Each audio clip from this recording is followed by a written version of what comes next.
Johnny Carson had 30 seconds to decide and chose something more important than his career.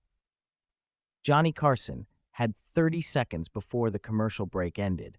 30 seconds to decide whether he would obey the man who had just walked onto his stage, or whether he would do something no television host had ever done in the history of American broadcasting. The audience didn't understand what was happening yet. They'd been laughing at Burt Reynolds 30 seconds earlier. Reynolds had been telling a story about a stunt gone wrong on the set of his new movie, using his hands to demonstrate how he'd nearly driven a Trans Am off a cliff. The audience loved it. Johnny was leaning back in his chair, that signature smile on his face, the one that made America feel like they were in on the joke. Then the man in the suit walked on stage. He came from stage left, past Ed McMahon, past the curtain, walking with the kind of confidence that comes from power, from authority, from believing that every room you enter belongs to you. His name was Lawrence Malloy, Senior Vice President of Broadcast Standards at NBC, and he was holding a piece of paper. Johnny saw him first. His smile didn't change, but something in his eyes did. A flicker. A calculation. Burt Reynolds stopped mid-sentence, turned, saw Malloy approaching. The audience began to murmur. This wasn't part of the show. This wasn't scripted. Malloy walked directly to Johnny's desk, leaned down, and whispered something. The microphones didn't catch it. But Johnny's cameraman, a 22-year veteran named Phil Donahue, no relation to the talk show host, later said he saw Johnny's jaw tighten. Just for a moment. Then relax. Johnny looked up at Malloy, said something back. The audience couldn't hear that either. But they could see Malloy shake his head, could see him place the piece of paper on Johnny's desk, could see him tap it twice with his index finger, a gesture that said, "This is not a suggestion." Then Malloy walked off stage, disappeared back behind the curtain. 23 seconds until they were back on air. Johnny looked down at the paper, read it, folded it once, placed it in his jacket pocket, looked at Burt Reynolds, who was staring at him with the expression of a man who just watched someone receive a telegram about a death in the family. "You okay, Johnny?" Reynolds asked. His voice was quiet, concerned. Johnny smiled, that same smile. "We'll find out in about 15 seconds. The audience laughed nervously. They still thought this might be part of the show, some bit they hadn't been told about. But the people who knew Johnny Carson, Ed McMahon sitting at his desk, Doc Severinsen holding his trumpet in the band section, the cameramen who'd worked with Johnny for 17 years, they knew better. They'd seen that smile before, the one that looked exactly like his regular smile except for one detail. It never reached his eyes. 10 seconds. Johnny adjusted his tie, a small gesture, meaningless to the audience. But Ed McMahon, watching from 6 feet away, later told a reporter that Johnny only adjusted his tie when he was about to do something he knew he couldn't take back. 5 seconds. The red light on camera 1 blinked on. Johnny Carson looked directly into the lens and said, "We're back with Burt Reynolds, and we've just had an interesting development during the commercial break." The audience went silent. This wasn't how Johnny came back from commercial. Ever. He always jumped right back into the conversation, seamless, professional, making it feel like no time had passed at all. "A gentleman from NBC's Broadcast Standards Department just walked onto this stage," Johnny continued, his voice calm, conversational, the same tone he used when discussing the weather or a celebrity's new movie. "And he gave me a note. Would you like to know what the note says?" Burt Reynolds looked like he wanted to be anywhere else in the world. "Johnny, maybe we should." "The note says," Johnny interrupted, pulling the folded paper from his pocket, unfolding it with deliberate slowness, "that I am not permitted to continue this interview with Burt Reynolds unless Mr. Reynolds agrees to refrain from using certain words or discussing certain topics that NBC deems inappropriate for broadcast television." The audience stirred, confused, uncomfortable. Johnny looked at Burt. "Burt, did you say anything inappropriate in the last segment?" Reynolds shook his head. "I don't think so. I mean, I said hell once, maybe twice." "Hell," Johnny repeated. "That's the word. NBC has decided that the word hell is too offensive for American television audiences at 11:30 at night." He looked at the camera. In case you're wondering, this is the same network that broadcasts the news every evening, where you can watch actual war footage, actual violence, actual suffering. But the word hell, that's where we draw the line. Ed McMahon cleared his throat, a warning, a signal. Johnny, you're going too far. Johnny ignored him. So here's the situation, Johnny said, still speaking in that calm, measured tone. I have been informed that if I allow Mr. Reynolds to continue discussing his movie using the language he would naturally use, NBC will cut to commercial and end this interview. I've also been informed that if I discuss this situation on air, there will be professional consequences. He smiled. Those are the exact words, professional consequences. The audience wasn't sure whether to laugh or gasp. Some did both. Now, I've been hosting this show for 17 years, Johnny continued. 17 years of being told what I can say, what I can't say, who I can book, who I can't book, what time I need to end, what topics are acceptable for American living rooms. And for 17 years, I've followed the rules, because that's the job. That's television. He paused. The silence stretched. The audience waited. But here's what NBC doesn't understand, Johnny said, his voice quieter now, almost intimate. This isn't their show, it's mine. This is The Tonight Show starring Johnny Carson, my name, my show, and for 17 years I've let them tell me that their rules matter more than my judgment. Burt Reynolds leaned forward. Johnny? I'm not finished, Johnny said. Not rudely, just factually. Reynolds sat back. Johnny looked at the camera again. So here's what's going to happen. I'm going to continue this interview with Burt Reynolds, and Burt is going to tell his stories the way he wants to tell them. And if NBC doesn't like it, they can do whatever they want. Fire me, fine me, sue me. I don't care anymore. The audience erupted, half applause, half shocked gasps. The cameramen looked at each other. Nobody knew what to do. This wasn't a commercial break situation. This wasn't a technical difficulty. This was a host openly defying his own network on live television. In the control room, 3 floors above the studio, director Bobby Quinn was on the phone with Lawrence Malloy. Do we cut? Do we go to commercial? Malloy was silent. Calculating. If they cut away now, it would look like censorship. It would make Johnny the hero and NBC the villain. But if they let it continue, they were giving Johnny permission to ignore every rule, every standard, every boundary they'd spent decades establishing. Let it play, Malloy finally said, but get legal on the phone, now. Back on stage, Johnny turned to Burt Reynolds. Burt, where were we? Reynolds stared at him. Johnny, are you sure you want to? Where were we? Johnny repeated. Reynolds took a breath. I was telling you about the stunt, where I almost drove the Trans Am off the cliff. Right, continue. And just like that, the show went on. Reynolds told his story. Used the word hell 3 more times. The audience laughed. Johnny asked follow-up questions. Everything looked normal, except for the fact that everyone watching knew nothing would ever be normal again. The interview lasted another 12 minutes. When it ended, Johnny thanked Burt, went to commercial, and then sat at his desk during the break, not moving, not speaking.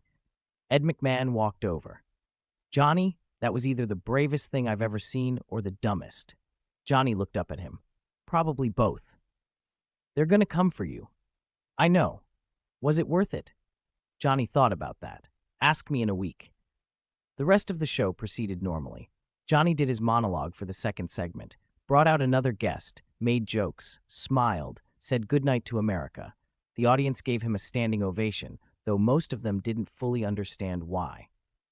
After the show, Johnny went to his dressing room, closed the door, sat in his chair, stared at nothing. His assistant knocked 20 minutes later. Johnny, there are some people from NBC here to see you. Tell them I've already left. They know you're still here. Tell them I've left anyway. The assistant hesitated. Johnny, one of them is Herbert Schlosser. Herbert Schlosser, president of NBC, the man who controlled every decision, every dollar, every career at the network. Johnny stood up, opened the door. Send him in. Schlosser entered alone. Tall, thin, wearing an expensive suit. He looked at Johnny with an expression that was hard to read. Not angry, not sympathetic, just evaluating. You've put me in a difficult position, Johnny. You put yourself there, Herbert. Lawrence Malloy was following company policy. Lawrence Malloy walked onto my stage during a taping. In 30 years of television, that's never happened. You don't interrupt a show. You don't undermine a host in front of his audience. Those are the rules. Or do the rules only apply to the talent? Schlosser sat down in the chair across from Johnny's desk. You understand that what you did tonight could be interpreted as breach of contract. Then interpret it that way. You understand that we could replace you. Johnny looked at him. Really looked at him. No, you can't. The silence stretched between them. Schlosser knew Johnny was right. The Tonight Show was NBC's most profitable program. Johnny Carson was the most trusted man in America, according to 3 separate polls. You didn't replace Johnny Carson. You didn't even threaten to replace him. So what do you want? Schlosser finally asked. I want you to tell broadcast standards that they don't have access to my stage. Ever. They don't interrupt my show. They don't hand me notes. They don't walk onto my set. If they have a problem, they come to me before the show, or they come to me after, but they don't disrespect me in front of my audience. And if we can't agree to that, then this is my last season. Schlosser leaned back. You're bluffing. Try me. They sat there for a long moment. 2 men who needed each other, but didn't particularly like each other. 2 men playing a game where the stakes were measured in millions of dollars and careers and power. I'll talk to standards, Schlosser finally said. But you need to understand something, Johnny. Television is changing. The rules that protected you for 17 years, the gentlemen's agreements, the handshake deals, the informal understanding between talent and management, those are going away. Everything's going to be lawyers and contracts and liability now. What you did tonight, that kind of spontaneous defiance, it won't be possible much longer. Then I'll enjoy it while it lasts. Schlosser stood up. You're a difficult man, Johnny. I learned from the best. After Schlosser left, Johnny sat alone in his dressing room for another hour. He thought about what Schlosser had said, about television changing, about the old rules disappearing, about spontaneity becoming liability. He thought about the audience tonight, how they'd reacted when he told them what was happening.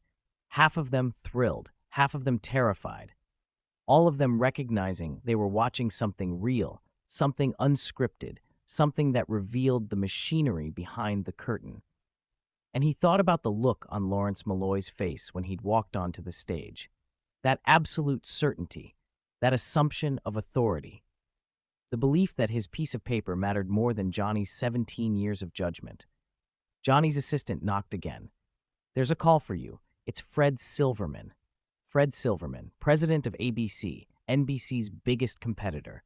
Johnny picked up the phone. Fred. Johnny, I just watched your show. That was extraordinary television. It was a disaster. It was honest. When's the last time you saw honest on television? Johnny didn't answer. Listen, Johnny, I'm not going to pretend this is a social call. If you're serious about leaving NBC, I want you at ABC. Name your price. Name your terms. We'll build an entire network around you. I'm not leaving NBC, Fred. You just threatened to quit. I threatened to quit if they don't respect my show. They will, because they can't afford not to. Silverman laughed. You're probably right, but the offer stands. If you ever change your mind, call me. After he hung up, Johnny realized something. The balance had shifted tonight. For 17 years, NBC had held the power. They owned the time slot. They owned the studio. They owned the cameras and the lights and the legal contracts. Johnny was just the talent. But tonight, Johnny had reminded them of something they'd forgotten. The show wasn't The Tonight Show because of the time slot or the studio or NBC's brand. It was The Tonight Show because of him, because of the trust he'd built with America, because of the 17 years of showing up, being professional, making people laugh before they went to sleep. That trust was worth more than any contract, and Johnny had spent some of it, had cashed in some of that goodwill to make a point, to draw a line, to say, this far and no further. The question was whether it had been worth the cost. 3 days later, Johnny was having dinner at Chasen's restaurant in Beverly Hills when a man approached his table. Middle-aged, wearing a cardigan sweater, recognizable face. Mr. Carson, I'm sorry to interrupt your dinner. Johnny looked up. Mr. Rogers. Fred Rogers smiled. I wanted to tell you something. What you did on your show the other night, standing up to your network, my wife and I watched it together. And afterward, she said something I thought you should hear. She said, that's what integrity looks like. Johnny didn't know what to say. Fred Rogers, the most genuinely kind person in television, was telling him he had integrity. "I spend a lot of time talking to children about standing up for what's right," Rogers continued, "about not letting others tell you who you should be. And I realized I don't often see adults doing that. You did. Thank you." He shook Johnny's hand and walked away. Johnny sat there for a long moment, staring at his uneaten dinner. His companion, a writer named Tom Shales, leaned forward. "You okay?" "Yeah," Johnny said quietly. "I think maybe I am." The incident with Lawrence Malloy never happened again. NBC broadcast standards continued to exist, continued to have their rules and their standards, but they never walked onto Johnny's stage again. They sent their notes before the show, or they called his producer after. They never interrupted. They never disrespected, and Johnny never spoke about that night again publicly. When reporters asked him about it, he deflected with a joke, changed the subject, moved on. That was Johnny's way. Make your stand, then let it speak for itself. But the people who worked with Johnny, the cameramen, the writers, the band leaders, the assistants, they all remembered. They remembered the moment Johnny Carson looked into a camera and told America that some things mattered more than keeping your job. Some things mattered more than following the rules. They remembered that 30 seconds, the pause before the red light came on, the decision Johnny made while America waited. Years later, in 1992, when Johnny Carson finally retired from The Tonight Show after 30 years, a reporter asked him, "What's the moment you're most proud of?" Johnny thought for a long time. Then he said, "There was a night in 1979. A man walked onto my stage and tried to tell me how to do my job. I told him no. That's probably it. That's the moment." Why that moment? Because it wasn't about the show. It wasn't about ratings or money or fame. It was about respect. It was about remembering that at the end of the day, you're the only person who has to live with the decisions you make. And I decided I'd rather be unemployed than disrespected. "Would you have really quit?" Johnny smiled. That smile. We'll never know, but the people who knew Johnny best, Ed McMahon, Doc Severinsen, Fred de Cordova, they knew the answer. Yes, Johnny would have quit. Johnny Carson, the most powerful man in late-night television, the man who made and broke careers with a single booking, the man who could have coasted for another decade on reputation alone, he would have walked away from all of it rather than let someone disrespect his show. That's what made the moment on March 14th, 1979 so remarkable. It wasn't a bluff. It wasn't a negotiating tactic. It was a man drawing a line and meaning it. And everyone watching, the audience in the studio, the executives in the control room, the millions of Americans at home, they all recognized they were watching something rare. They were watching a man who still believed that dignity mattered more than security. Lawrence Malloy left NBC 6 months later, took a position at CBS. He never spoke publicly about that night. But people who worked with him said he became more careful after that, more aware that power has limits, that walking onto someone's stage uninvited isn't strength, it's insecurity. Herbert Schlosser retired in 1985. In his memoir, he wrote one paragraph about Johnny Carson. "Johnny was the most professional, most difficult, most principled performer I ever worked with. He knew exactly what his show was worth, and he never let us forget it. I respected him for that, even when it made my job impossible." Burt Reynolds told the story of that night for the rest of his life. He told it on talk shows, at roasts, in interviews, and he always ended it the same way. "Johnny Carson saved my ass that night. Not because he cared about me saying hell, but because he cared about doing the right thing. And in Hollywood, that's rarer than you think." The tape of that show still exists. NBC archived it, but they never aired it again, never included it in retrospectives or anniversary specials. It was too uncomfortable, too raw, too real. But the people who were there that night, the 300 audience members who watched Johnny Carson receive that note and make that decision, they never forgot. Some of them talked about it for years, told their children, their grandchildren. "I was there the night Johnny Carson told NBC to go to hell," which is ironic, considering that's the word that started everything. Johnny Carson died in 2005. He was 79 years old. He'd been retired for 13 years, living quietly in Malibu, away from cameras, away from attention. At his funeral, Ed McMahon gave the eulogy, and he talked about that night in 1979. Johnny made a lot of people laugh, Ed said. But that's not why I respected him. I respected him because he knew the difference between what was funny and what was right. And when those two things came into conflict, Johnny chose right, every single time. The audience at the funeral was small, family, close friends, a few colleagues, no cameras, no media. Johnny had specified that in his will, private ceremony, no spectacle. But one person who attended later told a reporter, "The thing about Johnny is that he spent 30 years on television and never really let anyone see him. He showed us the character, the host, the comedian, the professional. But the real Johnny, the man who made that decision in 1979, the man who chose dignity over safety, we only got glimpses of him." "Do you think that was intentional?" the reporter asked. Absolutely. Johnny understood something most performers never learn. The less people know about you, the more they can trust you. He gave us enough to feel like we knew him, but never so much that we could judge him. That's genius. And that night in 1979? That night was Johnny letting us see behind the curtain, just for a moment, just long enough to remind us that there was a real person back there, someone who could be pushed too far, someone who had limits, someone who believed in something. What do you think he believed in? Himself. That's the truth of that night. March 14th, 1979. The night a network executive walked onto Johnny Carson's stage, and Johnny Carson said no, not with anger, not with drama, just with calm, deliberate refusal. It wasn't the biggest moment in television history. It wasn't the most dramatic. It didn't change the industry or revolutionize late night or create a new standard for how hosts and networks interact, but it mattered. It mattered because it reminded everyone watching that television is made by human beings, people with pride and principles and breaking points. It reminded them that the polished, professional show they watched every night was built on a foundation of countless small decisions, and that sometimes those decisions required courage. Johnny Carson had 30 seconds that night, 30 seconds to choose between his career and his dignity, 30 seconds to decide whether the man in the suit had more power than the man at the desk. He chose himself. And for 30 seconds, America watched a man remember who he was. That's the story. That's what happened.